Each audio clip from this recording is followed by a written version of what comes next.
Okay, next up we have Kat Troche talking about the Astronomical Society of Pacific's Eclipse Ambassadors and the Night Sky Network.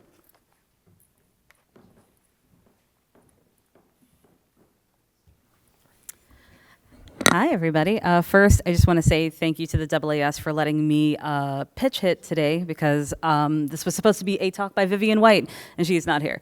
So I'm Kat Troche. I'm with the Astronomical Society of the Pacific, and I also am the administrator for NASA Night Sky Network. But today we're going to talk about Eclipse Ambassadors Off the Path and this program that we started in September 2022.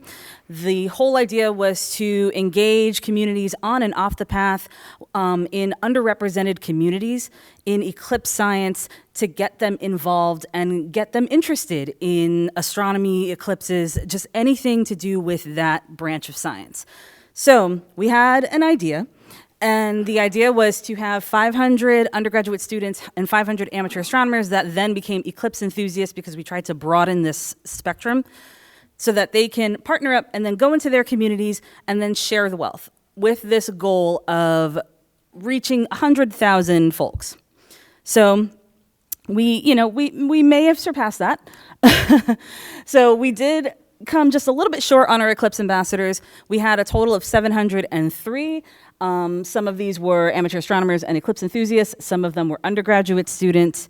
However, even with that shortfall of the 1,000, we still had over 210,000 visitors and over 1,200 events from the beginning of 2023, so January 2023, well before the annular, all the way until the last report that we had, or the last event that was reported, was May 26th, because some of our ambassadors are still going out and doing the science, which is really nice. So, here are some demographics. I'm going to Tarantino this a little bit, so I'm going to give you the data early, and then we'll tell the story. So some of our demographics here, we had them self-report. Of course, we had some, baby boomers. We had some Gen Xers. We had a lot of Gen Z representation, and we even had a few people from the silent generation, so folks that were, born between 1928 and 1945, and the bottom map here is all of our ambassadors. We were able to go all the way out to Guam, which is fantastic. We had three representatives from Guam. We had a few from Puerto Rico, and we hit nearly all 50 states.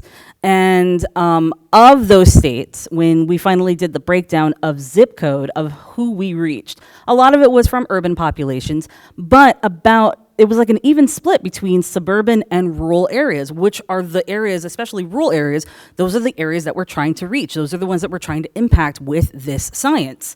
And if I can just talk really quickly about these two that I have arrowed out. Daniel and Katie were partnered in Texas, and they were by far the best partnership that we had, to the point where now they talk regularly. They have a grandparent-grandchild relationship, and that was one of the surprising takeaways from this program, were some of the relationships that then came of it.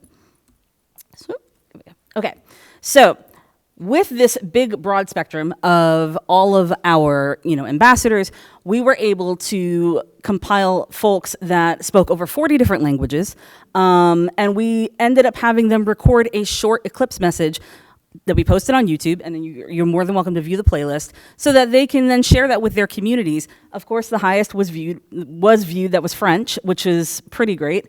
But we also had some messages that weren't recorded. We had folks in Italian, we had folks in ASL, and it was just this really, really fun project that we did kind of on the side, spur of the moment. And they took it upon themselves to actually reach out to different media folks in their towns, whether they're local newspapers or some broader newspapers such as the New York Times or Al Jazeera.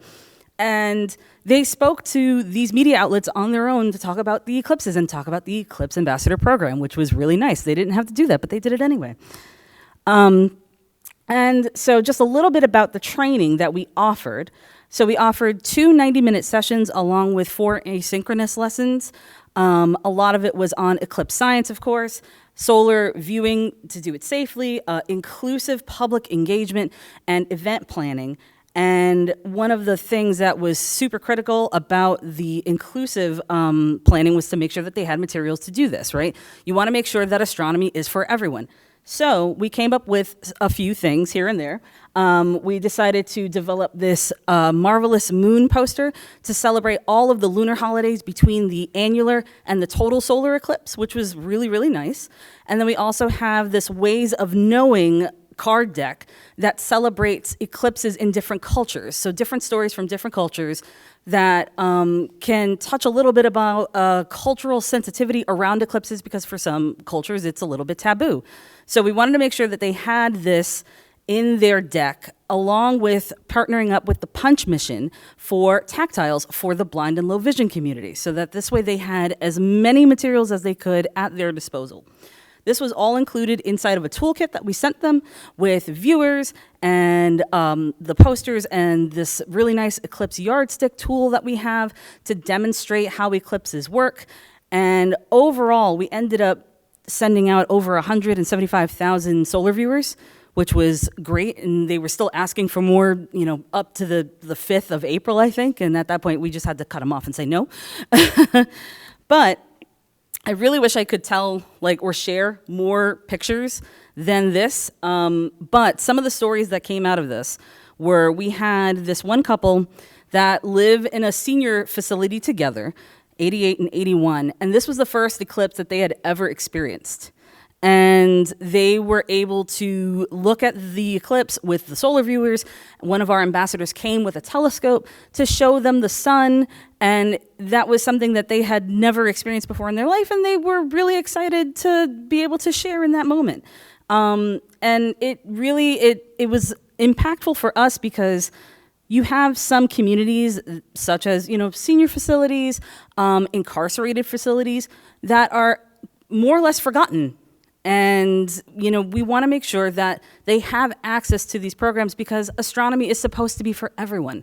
It's supposed to be inclusive. And if we have to be cognizant of making sure that nobody gets left out. So, lessons learned. This is a little bit heavy. Lessons learned. Don't use Google Sheets for this. That was a terrible mistake on our part. It was like herding cats. Also, because we had so many different things we were using for this program, there was a little bit of miscommunication where we would have to reiterate a bunch of times to our ambassadors, no, you don't have to do anything the day of. You can if you want to, but just do it before the eclipse. And then they would come back and say, so do it on the 8th? No, you don't have to. That's okay. So if anybody has any other method of herding these cats before August 12th, 2045, I would love to hear it. Just let me know. Intergenerational partnerships might require a little bit of hand-holding, especially for folks that just maybe don't know how to talk to one another. There were a few partnerships that we ultimately maybe had to break up because they were just a little too, they were butting heads a little too much, but then they were repartnered and it was fine. But because of differences, you may just have to pay attention to some. Our retention during the asynchronous portion of the trainings was a little low, where we would have to prod folks to finish it. But they attended the live sessions. They really enjoyed the live sessions. And I think that was probably part of, they really enjoyed engaging with each other rather than sitting on the computer and doing it by themselves. And then, of course, the incentive for some folks wasn't high enough for them to finish. We had a lot of ambassadors that were part of the program, didn't finish the training, but they still went out and did events anyway, which, okay, great. And another thing that we encountered were geographical issues. Apparently, the United States is huge, and so not everybody lives on top of each other. And so because of that, we had problems with folks just not being close enough to have a partner. So we would ultimately partner them with a library or a teacher from a school so that this way they can have someone, because we did have some ambassadors that just didn't feel comfortable going alone and doing it by themselves, which is fair. So I would be remiss if I did not mention our cross-collaboration partners. These are all of the folks that we partnered with in some way or another for this project, and I cannot thank them enough because they were fantastic. And we have the Winter Field School coming up in January 2025, where we're going to take all of our undergrads to Fairbanks, which is really nice. And then it's a staff of 26 that helped us with this. I'm not going to name everybody because it's way too many, but I cannot thank them enough again. And one more, please attend our conference. Our conference is coming up at the end of August. So if you want to scan that and submit an abstract before June 20th, please let us know. And that's it. That's all I got.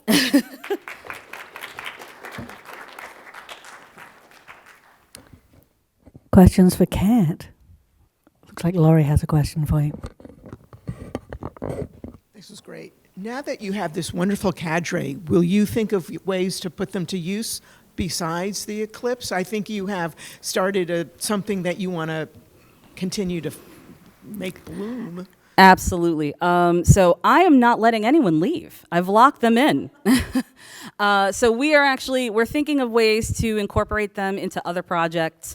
NASA Solar System Ambassadors would be a great first step for some folks. We're also encouraging them to join their local astronomy clubs with Night Sky Network so that they can then go out and continue to do this type of outreach because they all really enjoy it.